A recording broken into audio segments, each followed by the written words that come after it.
querendo falar? Pode falar agora. Pode ligar? É rapidinho. Alô?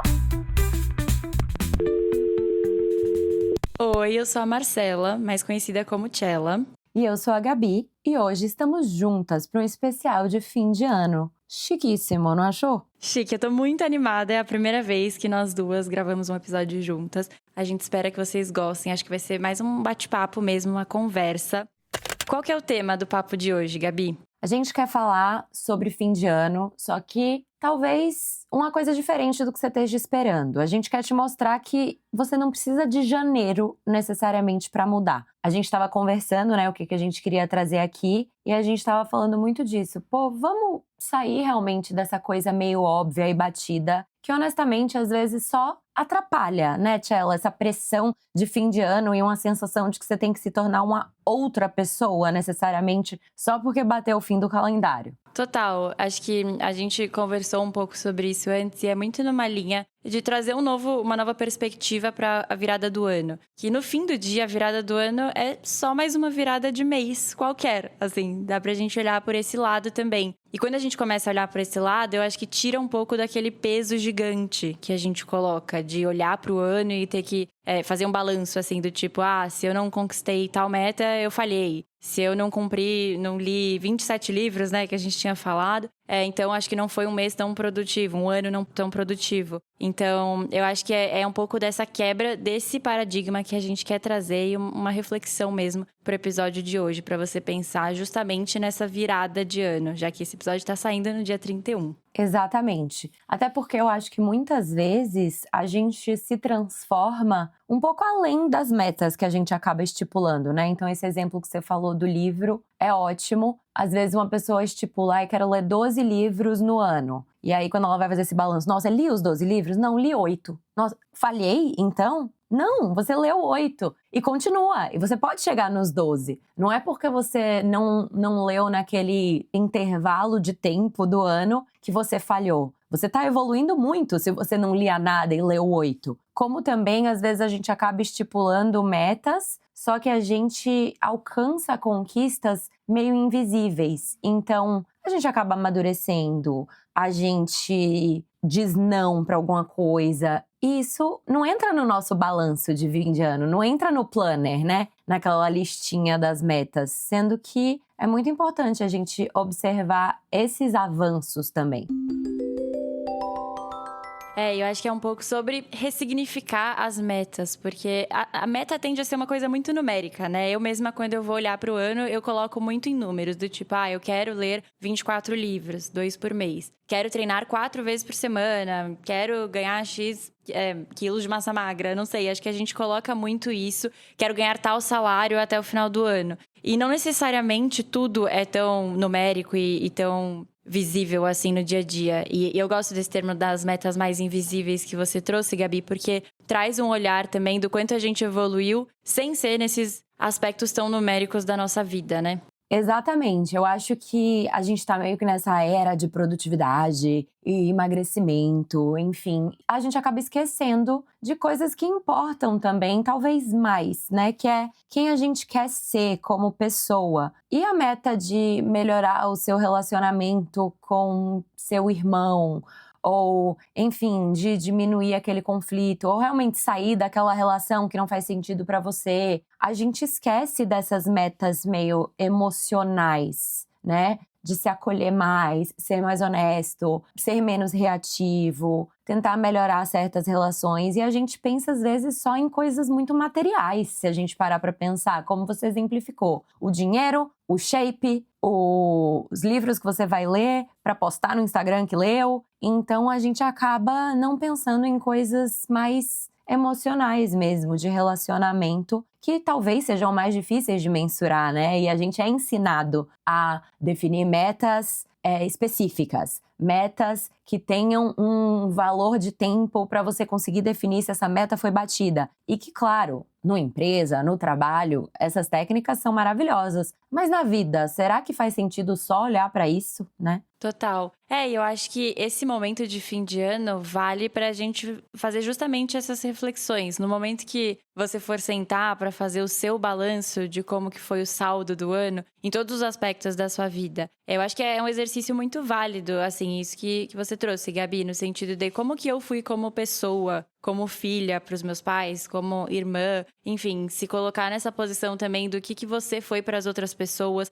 o que você sentiu ao longo do ano também. Acho que a gente falou um pouco sobre isso também, do quanto as metas elas estão muito atreladas a grandes conquistas e menos às vezes sobre um sentimento, assim, você ter momentos que você se sentiu vivo, que você se arriscou e foi positivo. Então, eu acho que ter um olhar um pouco mais fluido pro que foi uma meta cumprida ou não ao longo do ano quando você for fazer esse balanço, assim. Eu gosto sempre de, no final do ano, escrever uma carta pra mim mesma. E aí, ler a carta do ano anterior. Eu sempre escrevo... Na verdade, eu faço isso em janeiro. Mas eu acho que é um ótimo momento agora. Porque a gente entra nesse momento muito reflexivo. De começar a olhar pra trás. Então, nessa carta, o que eu quero tentar fazer esse ano é focar menos nos livros lidos, na quantidade de treinos que eu fiz. E mais em coisas novas que eu senti, o como eu fui uma boa companhia para as pessoas que eu amo, o tempo que eu consegui dedicar para mim. Então, acho que... Eu vi você até falando isso, Gabi, num TikTok que eu achei muito legal. Que às vezes o sucesso é isso, é você poder fazer, acordar no horário que você quer, ter tempo para passar com as pessoas que você ama. E eu percebi que essa é uma meta que eu quero ter pro ano que vem, inclusive, de fazer mais coisas por mim e pelas pessoas que eu amo. Totalmente, assim, eu acho que esse ano foi um ano muito transformador pra mim, eu diria. Eu acho que isso é uma coisa que eu tô sempre atenta, né? Aquele equilíbrio entre... Ó, vou dar uma viajada aqui, galera. Fugindo do tema, mas de volta. Esse equilíbrio entre o mundo material e o mundo espiritual ou emocional, né? Eu acho que às vezes é muito perigoso, a gente se perde muito no dia a dia no mundo físico, na matéria. Então, isso que a gente tá falando. Sobre trabalho, sobre dinheiro, sobre corpo. Sendo que isso não é o principal, assim, a gente não está nessa vida pra isso. E às vezes a gente se perde achando que é só isso. Então, esse ano eu tive, diria que o privilégio, né, de conseguir ter espaço pra pensar nisso, pra ficar menos atordoada e imersa, afundada em demandas, em trabalho. Eu tive essa chance de ter um tempo mais livre, mais flexível, né, depois de vender a minha empresa e refletir muito sobre esses assuntos. Como eu dava valor para coisas que talvez nem importem tanto assim. E a gente tem que sempre olhar para dentro e olhar para a vida, na verdade, não só para nós mesmos, mas entender que a vida é muito além da matéria, sabe? Então foi aí que eu comecei a me despir um pouco de ego e entender, mas o que é sucesso? Tipo, para mim, será que é esse reconhecimento? Será que é ser essa empreendedora com a vida corrida? Ou ter mais tempo para mim, ter uma vida mais tranquila, ter tempo para pessoas que eu amo, ter tempo para cozinhar a minha própria comida. Tanto que, de verdade, assim, não é que eu ache errado a gente estipular as metas numéricas que a gente estava falando. Eu acho só que elas não podem estar em primeiro plano. Mas, sendo bem sincera com você, eu acho que esse é o primeiro ano que eu nem vou fazer esse tipo de meta. Assim, esse ano eu fiz, né, a da leitura, de ler 24 livros. Li? Não li. Acho que li, tipo assim, 15, 16.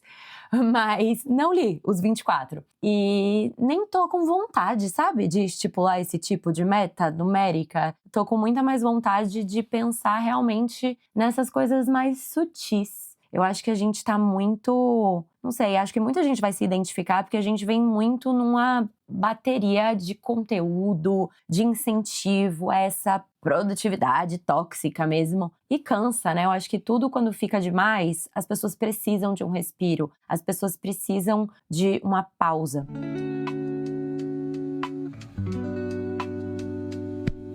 Na semana passada eu fiz uma aula de yoga que a professora fechou de uma forma muito bonita. Ela fechou falando justamente sobre como a gente quer se sentir no próximo ano, né? Pra gente refletir, a gente tava com um caderninho no final da aula, algumas perguntas pra gente responder E era exatamente sobre como a gente queria se sentir. Então, gente, isso é legal, inclusive, para vocês anotarem e responderem depois de ouvirem o podcast, né? Divide num papel 3 categorias. A primeira delas é eu mesmo, a segunda, meus afetos e a terceira, meus caminhos. E aí, para cada uma dessas categorias, você vai responder: quero que a minha vida seja cheia de… Então, no ponto eu mesmo. Eu quero que a minha vida seja cheia de autoestima, segurança, essas coisas mais a ver com sentimentos, como você quer se sentir. Então, nos meus afetos, quero que a minha vida seja cheia de compreensão, diálogo, harmonia. Não necessariamente quero arranjar um namorado ano que vem, sabe? E sim esses sentimentos. E para os meus caminhos, muito mais sobre projetos, carreira.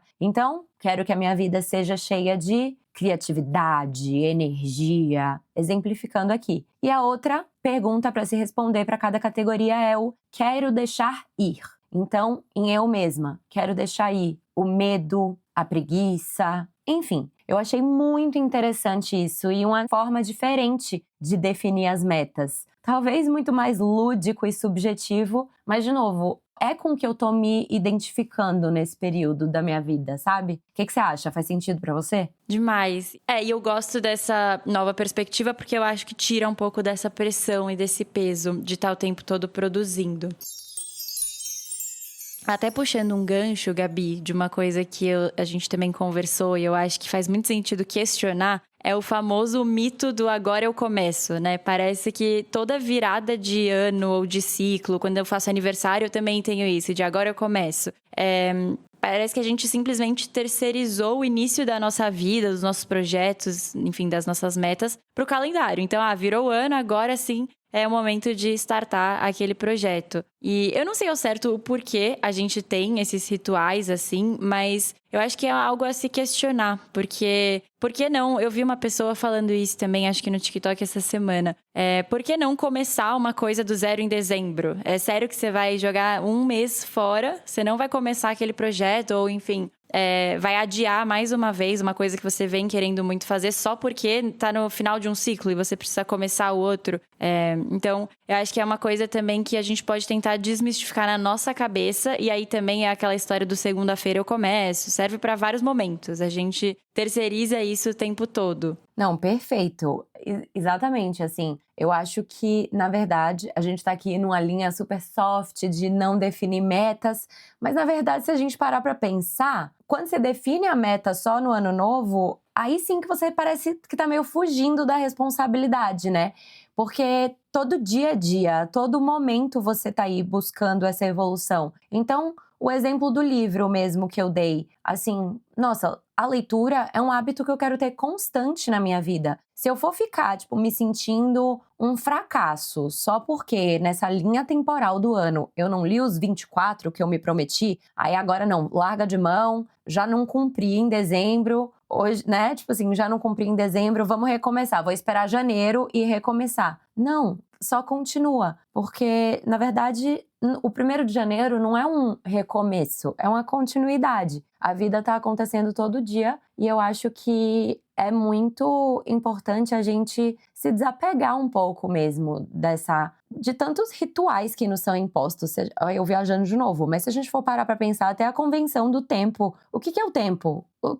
Não faz muito sentido. E às vezes são só desculpas para a gente prorrogar e procrastinar. Então, por isso que eu acho que faz muito sentido justamente definir essas metas e fazer um balanço muito mais emocional de você como pessoa, sentimentos, tudo isso que a gente discutiu, porque eu acho que a meta para valer, a Vera, a produtividade, a evolução no trabalho, o treino, que nós duas somos pessoas que temos isso sim no dia a dia, uma rotina regrada, disciplina. Eu acho que isso tá no dia a dia. Eu acho que isso é algo que você pode ajustar ali em fevereiro. Definir o que, não, deixa eu ajustar isso aqui, vou treinar tantas vezes na semana, mudei o que eu tinha me prometido em janeiro. É uma coisa contínua. Não é como se no fim do ano é um momento único para você fazer isso e pronto, e você vai se transformar de uma vez por todas do dia 31 para o dia 1º. Isso é realmente uma coisa do dia a dia, né? E esse balanço eu acho que é muito mais, de novo, um momento mais espiritual, introspectivo. E deixa a guerra para todo dia do ano, né? A rotina, a produtividade, os hábitos. E tentar contemplar esse momento com um pouco mais de acolhimento por nós mesmas, né?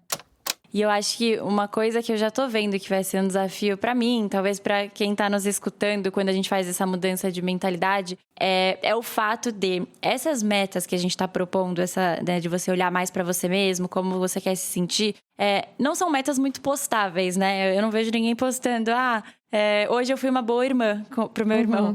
Mas eu vejo todo mundo postando a listinha, o checklist dos livros que leu no ano e os projetos que lançou, enfim. Então eu acho que é uma coisa também pra gente mudar essa sensação de que a meta tá cumprida porque eu postei, tive aplausos ali nas redes sociais, as pessoas me admiram e então o ano foi positivo. Eu acho que é um desafio porque a gente tá muito vinculado a essa validação na internet em relação ao nosso valor, a se a gente tá, enfim, sendo produtivo. Mas eu acho que é uma mudança super importante, porque você deixa de ligar um pouco pra isso. No momento que você para de querer postar tudo que você tá fazendo, como você tá evoluindo como pessoa, deixa de importar demais o que as pessoas estão falando ou vendo, né? Perfeito.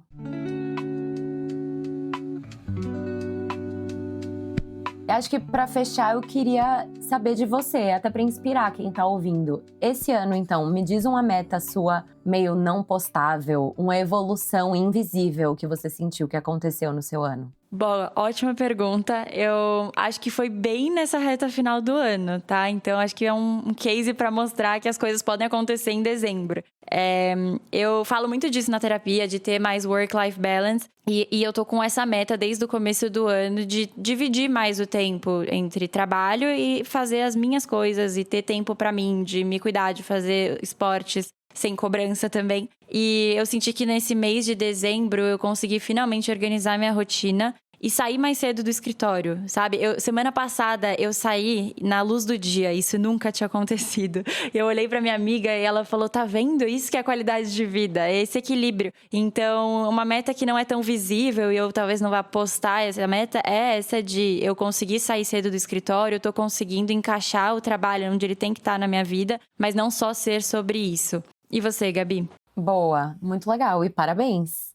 Eu diria que é realmente um pouco do que eu falei antes, né? De valorizar um pouco menos essas coisas superficiais, né? Calhou que eu mudei de país esse ano, tô numa cidade menor dos Estados Unidos e assim, acho que em tudo, acho que a gente na rede social, morando em São Paulo, fica muito superficial mesmo, né? Eu acho que a gente acaba valorizando muito a aparência, a posse, o reconhecimento. E realmente eu tive uma virada 360, assim, nesse quesito. Eu comecei a olhar para trás e entender que, genuinamente, não me importar, sabe? Assim, eu lembro de ver, falando de redes sociais, acho que muitas meninas vão se identificar, sei lá, de ver influenciadoras e falar, meu Deus, eu queria essa roupa, eu queria essa bolsa, eu quero ter isso, eu quero.